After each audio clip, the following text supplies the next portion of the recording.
Hello everyone, मैं प्रदीप कुमार आगाज IAS institute के यूट्यूब चैनल पर आप सभी का स्वागत करता हूं। तो आइए आज के इस वीडियो में हम लोग बात करने वाले हैं जैव विविधता और पर्यावरण।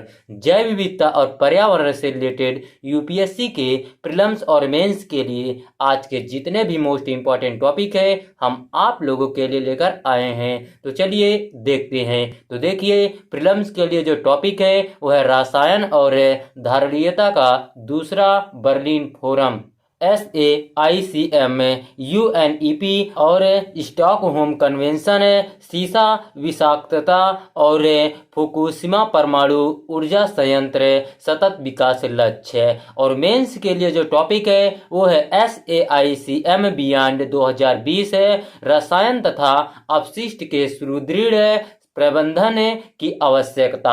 तो चलिए हम यूपीएससी के प्रीलिम्स और मेंस के इन सभी टॉपिक के बारे में पूरे विस्तार से चर्चा करते हैं। तो देखिए चर्चा में क्यों है, आइए समझते हैं। हाल ही में केंद्रीय पर्यावरण, वन और जलवायु परिवर्तन मंत्री ने रसायन और धारणीयता पर दूसरे बर्लिन फोरम प्रदूषण मुक्त पृथ्वी की दिशा में हरित अर्थव्यवस्था में परिवर्तन के लाभ के अंतर्गत बुलाए गए मानव स्वास्थ्य और पर्यावरण पर उच्च स्तरीय संवाद में भाग लिया। शिखर सम्मेलन का उद्देश्य महत्वपूर्ण राजनीतिक दिशा प्रदान करते हुए रासायनिक और अपशिष्ट प्रबंधन के महत्वपूर्ण मुद्दों के संबंध में साझा वैश्विक समझ को बढ़ावा देना है। तो चलिए अब हम लोग रसायन तथा धारणीयता पर दूसरा बर्लिन फोरम के बारे में जानते हैं। तो देखिए, रसायन तथा धारणीयता पर दूसरा बर्लिन फोरम एक उच्च स्तरीय कार्यक्रम है जिसका उद्देश्य रसायनों तथा अपशिष्ट के ठोस प्रबंधन के संबंध में प्रमुख अंतर्राष्ट्रीय मुद्दों पर और प्राथमिकताओं पर राजनीतिक मार्गदर्शन एवं गति प्रदान करता है। इसका आयोजन पर्यावरण, प्रकृति संरक्षण और परमाणु सुरक्षा और उपभोक्ता संरक्षण BMU के लिए जर्मन संघीय मंत्रालय द्वारा किया गया था। इसका उद्देश्य रसायन प्रबंध पर अंतर्राष्ट्रीय सम्मेलन ICCM5 की आगामी 5वीं बैठक के दौरान SAICM बियॉन्ड 2020 के लिए समर्थन जुटाना और उच्च स्तर की महत्वाकांक्षा सुनिश्चित करना भी है। रसायन और धारणीयता पर पहला बर्लिन फोरम ने रसायनों और अपशिष्ट पर विज्ञान नीति इंटरफेस SPI की आवश्यकता पर प्रकाश डाला। तो चलिए अब हम लोग देखते हैं SAICM बियॉन्ड 2020 क्या है, आइए इसके बारे में जानते हैं। तो देखिए, अंतर्राष्ट्रीय रसायन प्रबंधन के लिए सामरिक दृष्टिकोण SAICM वर्ष 2006 में अपनाया गया। यह पूरे विश्व में रासायनिक सुरक्षा को बढ़ावा देने हेतु एक नीतिगत ढांचा है। इसका प्रारंभिक उद्देश्य उनके पूरे जीवन चक्र में रसायनों तक का सुदृढ़ प्रबंधन करना था ताकि वर्ष 2020 तक रसायनों का उत्पादन और उपयोग ऐसे तरीकों से किया जाए जो पर्यावरण एवं मानव स्वास्थ्य पर कम प्रतिकूल प्रभाव डाले। SAICM का दायरा लगभग असीमित है। इसमें जहरीले रसायन और खतरनाक औद्योगिक गतिविधियां दोनों शामिल है। हालांकि SAICM देशों पर कोई बाध्यकारी दायित्व नहीं थोपता है। तो देखिए, चूंकि SAICM का जनादेश वर्ष 2020 में समाप्त हो गया और अस्थायी रसायन प्रबंधन का लक्ष्य हासिल नहीं हो सका, इसलिए पार्टियां एक अनुवर्ती प्रक्रिया SAICM बियॉन्ड 2020 विकसित करने पर सहमत हुई, जिसे वर्ष 2020 में ICCM5 में अपनाया जाना था। चूंकि कोविड-19 महामारी के कारण व्यक्तिगत बैठकें निलंबित कर दी गई हैं, जर्मनी सरकार की अध्यक्षता में UNEP द्वारा आयोजित ICCM5 का 5वां सत्र 25 से 29 सितंबर 2023 तक विश्व सम्मेलन केंद्र बान WCCB जर्मनी में होगा। तो चलिए अब हम लोग रसायन और अपशिष्ट के सुदृढ़ प्रबंधन का महत्व के बारे में जानते जानते हैं। सबसे पहले हम लोग इसका परिचय जानते हैं। तो देखिए, रसायन अर्थव्यवस्था के विभिन्न क्षेत्रों जैसे कृषि, उद्योग, स्वास्थ्य और उपभोक्ता वस्तुओं के लिए आवश्यक है। हालांकि अगर ठीक से प्रबंधन न किया जाए तो ये मानव स्वास्थ्य तथा पर्यावरण के लिए जोखिम भी उत्पन्न करते हैं।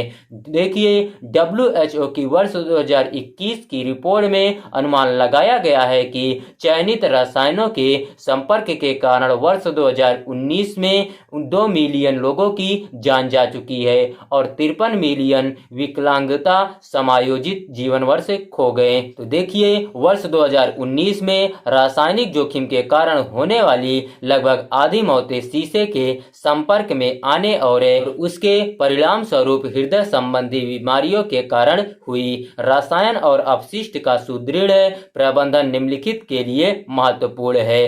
तो देखिए, मानव स्वास्थ्य सुरक्षा, उचित प्रबंधन खतरनाक रसायनों के जोखिम को कम करने में मदद करता है, जिससे तीव्र और पुरानी स्वास्थ्य समस्याओं का खतरा कम हो जाता है। यह हानिकारक रसायनों के साथ हवा, पानी और मिट्टी जैसे प्रदूषण को रोकता है, जो अंतर्ग्रहण, सांस लेने या त्वचा के संपर्क के माध्यम से मानव स्वास्थ्य को हानि पहुंचा सकते हैं। तो पर्यावरण संरक्षण, ग्रीन हाउस गैसों जैसे कुछ अपशिष्ट उत्पादों का उत्सर्जन जलवायु परिवर्तन में योगदान कर सकती है, जिससे पर्यावरणीय प्रभावों को कम करने के लिए उचित अपशिष्ट प्रबंधन आवश्यक हो जाता है। संसाधन दक्षता, उचित अपशिष्ट प्रबंधन मूल्यवान सामग्रियों की पुनर्प्राप्ति और पुनर्चक्रण, प्राकृतिक संसाधनों के संरक्षण एवं संसाधन निष्कर्षण की आवश्यकता को कम करने की अनुमति देता है। कच्चे संसाधनों से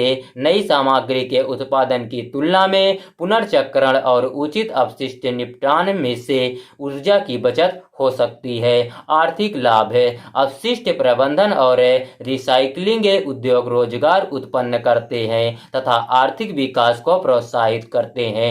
उचित रासायनिक प्रबंधन खतरनाक पदार्थों के कारण होने वाली स्वास्थ्य समस्याओं के इलाज की लागत को भी कम कर देता है। वैश्विक सहयोग, रसायन और अपशिष्ट सीमाएं पार कर सकते हैं, जिससे वैश्विक चुनौतियों में प्रभावी ढंग से निपटने के लिए अंतर्राष्ट्रीय सहयोग की आवश्यकता होती है। उदाहरण के लिए, हाल ही में फुकुशिमा परमाणु ऊर्जा संयंत्र से निकलने वाले अपशिष्ट जल ट्रिटियम के अंश के साथ ने विश्व में चिंताएं बढ़ा दी है। वैश्विक स्तर पर रसायनों और अपशिष्ट के प्रबंधन के लिए साझा जिम्मेदारी को बढ़ावा देने हेतु सहयोगात्मक प्रयासों की आवश्यकता है। स्टॉकहोम कन्वेंशन एक प्रमुख उदाहरण के रूप में कार्य करता है। दीर्घकालिक स्थिरता, जिम्मेदार प्रबंधन, प्रदूषण को कम करके और पारिस्थितिकी तंत्र पर रसायनों और अपशिष्ट के प्रभाव को कम कर भविष्य की पीढ़ियों के लिए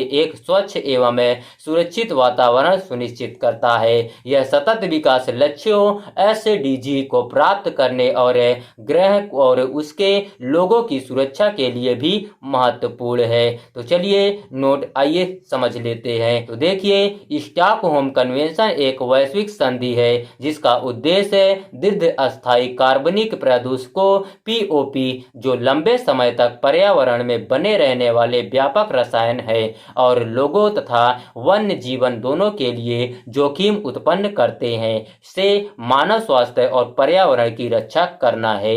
भारत ने वर्ष 2006 में कन्वेंशन की पुष्टि की, जो इसे एक डिफॉल्ट ऑप्ट आउट स्थिति बनाए रखने की अनुमति देता है, जिसका अर्थ है कि कन्वेंशन अनुबंध में संशोधन भारत पर लागू नहीं होता है जब तक कि यह स्पष्ट रूप से संयुक्त राष्ट्र डिपॉजिटरी के साथ अनुसमर्थन, स्वीकृति, अनुमोदन या परिग्रहण साधन जमा नहीं करता है। रसायनों से संबंधित अन्य सम्मेलन है बेसल कन्वेंशन, खतरनाक अपशिष्टों और उनके निपटान के सीमा पार आंदोलनों के नियंत्रण पर मिनामाटा कन्वेंशन, पारा रॉटरडैम कन्वेंशन, अंतर्राष्ट्रीय व्यापार में कुछ खतरनाक रसायनों और कीटनाशकों के लिए पूर्व सूचित सहमति प्रक्रिया पर। तो चलिए आज का वीडियो यहीं पर समाप्त होता है। तो देखिए, अगर आप लोगों को इसका PDF चाहिए तो इसका PDF हम आप लोगों को टेलीग्राम चैनल पर